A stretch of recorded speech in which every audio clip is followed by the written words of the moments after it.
Hi, welcome to another tutorial of RetroMachine plugin for After Effects. In this video, I'm going to teach you how to use the modulation effect. So first we are going to go to red channel algorithm and set algorithm to modulation. And immediately we can see something, but it's not very visible.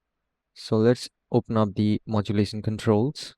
And the reason that we can't see it really well is because this image is really big. So if I zoom in, you'll be able to see more of the details. So what I'm going to do is zoom out and increase the line thickness to about 4. And I'm also going to go to adjustments and downscale the image by 3.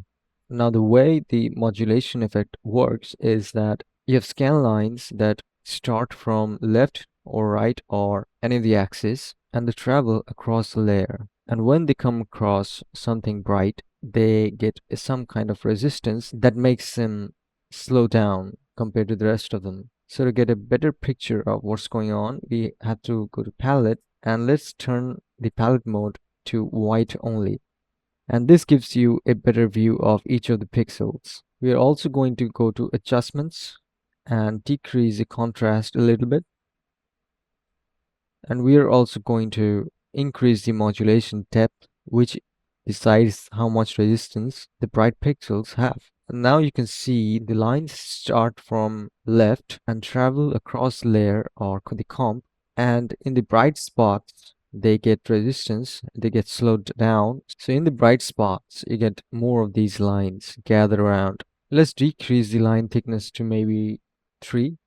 Toggle RetroMachine on and off, you can see what's going on. We can also toggle the direction of the scan lines. So if you set this to right to left, this is going to give you a different look.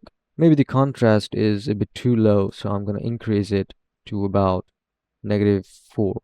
And the base frequency does a similar thing to what we did with contrast, but in a different way. So this decides how many lines can we have at once in a pitch black setting.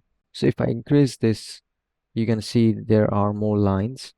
And if I decrease this to 0, you can see that we have less scan lines. We can also change the phase. So if we increase this phase, you can see the lines moving. And the phase speed is by default set to 1. So if I play the comp, you can see the lines moving automatically. And this also gives you a much better idea of what's really happening with the effect.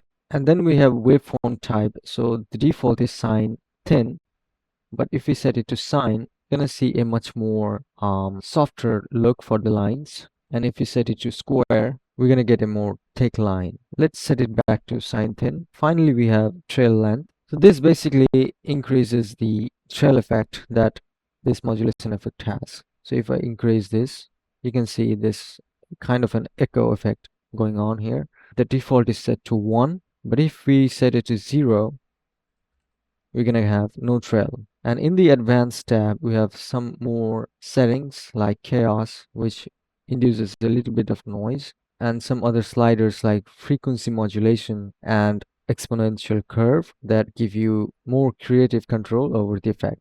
This effect really looks good with the glow.